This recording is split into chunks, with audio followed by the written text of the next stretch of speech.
Hello everyone, this is the video of class 10.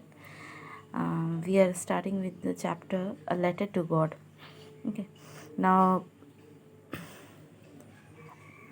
before starting this chapter, I want to tell you that yes, it's my fault that I haven't given any video for this book because firstly, I was too much affected by the cough and cold, and I was also very much lethargic with playing the videos because you class 10 and 9 are not showing any response for or whatever the teachers are giving you the notes and records.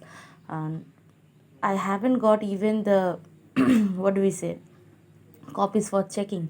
It's only two of them. I want to name them. One is Farheen and the other one is Pratham. I got only the two copies from them, and rest of you, I don't know what are you doing, in which dilemma you are traveling through.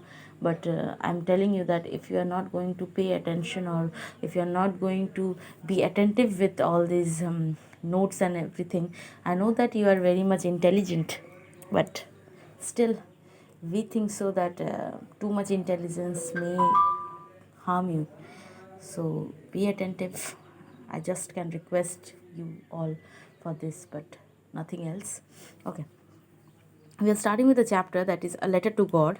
Okay, it is written by G.L. Flens. Okay, now this is a story about a man whose name was Lancho. Okay, now this man used to live on a high hill. We know that in high hills we have terrace farming. That means we cannot grow too much of crops. A limited amount of crops are being cultivated over there, especially the corns and barley, wheat, and then we can have different types of dry fruits, but we cannot grow staple fruits. So this person and his family is fully based on the cultivation of corns. Okay, one thing is that I'm not reading the chapter thoroughly, I'm just making it zoom that you can underline those important lines that I have given over here. Okay, these are the important lines. Now this person used to live in a low hill, that is crest of a low hill, and it's the only house in that area, and they had a large cultivation of what is as a corns. Okay, now normally these agricultural persons are too much affected with the rainfall, because they know that whatever irrigation facility that they would be getting, it's basically because of the river or because of the rainfall. That's why, just because in the hilly regions, we know that hilly regions doesn't have too much of rainfall, too much of because they used to carry down the silt, so no fertile land can mostly be found over there. So they are very much what do we say, dependent on the rainfall. So what he's seeing in the northeastern side cloud, because he is assumptioning that it may be rainfall, and he is very much happy for that. Even his wife says that there may be a rainfall today, and that's why he says that yes, it may. But unfortunately, something unusual happened. That is, there aren't raindrops falling from the sky. They are the new coins. The big coins are of 10 cents and the little one of 5. That means what, it is like the coins. And we know that rain cannot be coins except and unless it's the snow falling. That means what, it's just hail that is coming out from the sky. And we know that too much of snow for makes the land unfertile, or we can say that the crops are get destroyed because of the hails. Now he realized what difficult situation he is going to have now, and he was praying to the god that it should not be just more, because he wanted his land to survive, he wanted his crops to survive. But unfortunately, this hail remained for an hour and everything got destroyed. His land was full of this snow, as if it's looking like it's covering of salt. That means what we know, that if land is covered with salt, it will destroy all of the land. That's why the word salt has been mentioned over here. There may be a question that why the writer put the word salt over there. He can simply have put snow, but why did he put salt? You have to write that. Then he is saying that Lance's soul was full with sadness. When the storm has passed, he stood in the middle of the field and said to his sons, a plague of locusts were have left more than this. The hail has left nothing. This year there will be no corns. The night was was a sorrowful one. All our works for nothing. There is no one who can help us. We all so hungry this go hungry this year. That means what he said, that the locust, that is a हम लोग बोलते हैं ना different types of insects, they also used to live a little more than this. That means what disaster has been caused over here.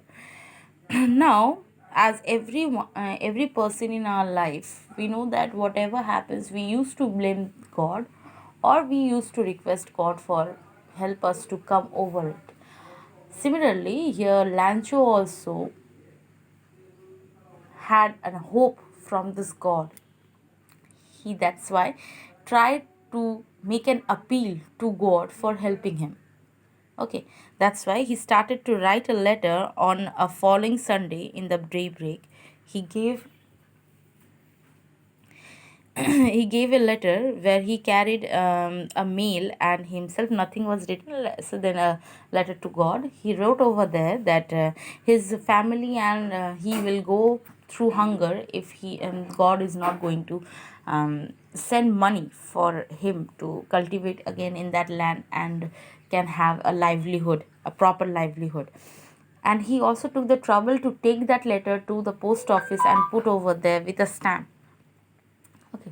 Now he did all these things, and he also explained because of the hailstorm everything has been destroyed. Now, one of the employee who was a postman also and also helped at the post office went to his boss laughing heartily and showed him the letter to God.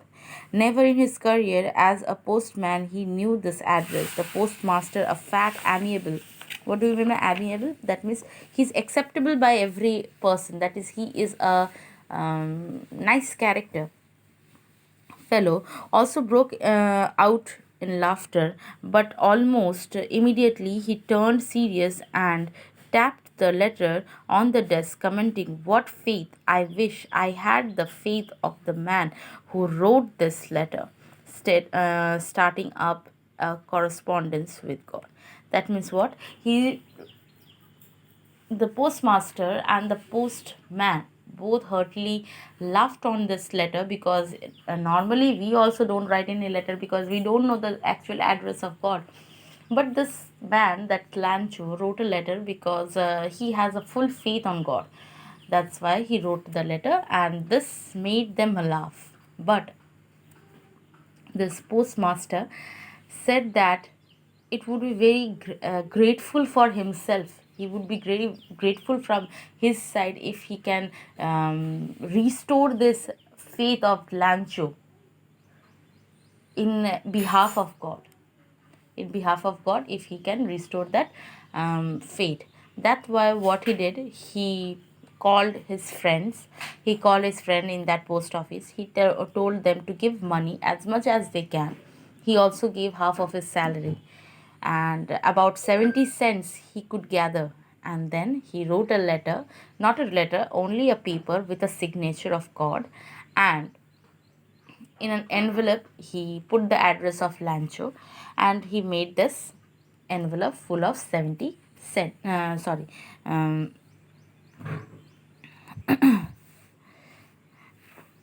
pesos. Okay, 70 pesos he made and collection and gave it to Lancho. But the next Sunday, when Lanchu came over here and asked the postmaster that whether he had any letter from God or not, he handed over this letter that has been given by the postmaster himself, and the postman gave this letter to Lanchu. In that very moment, he opened the envelope and he didn't felt any surprise because he knew that God is going to help him. He has so much faith in him. That's why what he did, he started to count the money. When he got that it's only 70 pesos, he got very much angry. And immediately he went to the public desk of writing a letter, and there he took a pen and ink and wrote the letter to the God again, and he said that what he has said, read over here. God, of the money that I asked for, only 70 pesos reached me. Send me the rest, since I need it much. But don't send it to me through the mail, because the post office employees are bunch of crooks. Lancho. That means what? He has full faith on God, but not on the people. He didn't realize that these peoples are the incarnations of God that helped him. So, basically, a nice story we have read now, and I would be very much gladful if you see this video and try to make an own answer, a small paragraph summary answer, so that whatever type of question may come, you can have the answer. Thank you.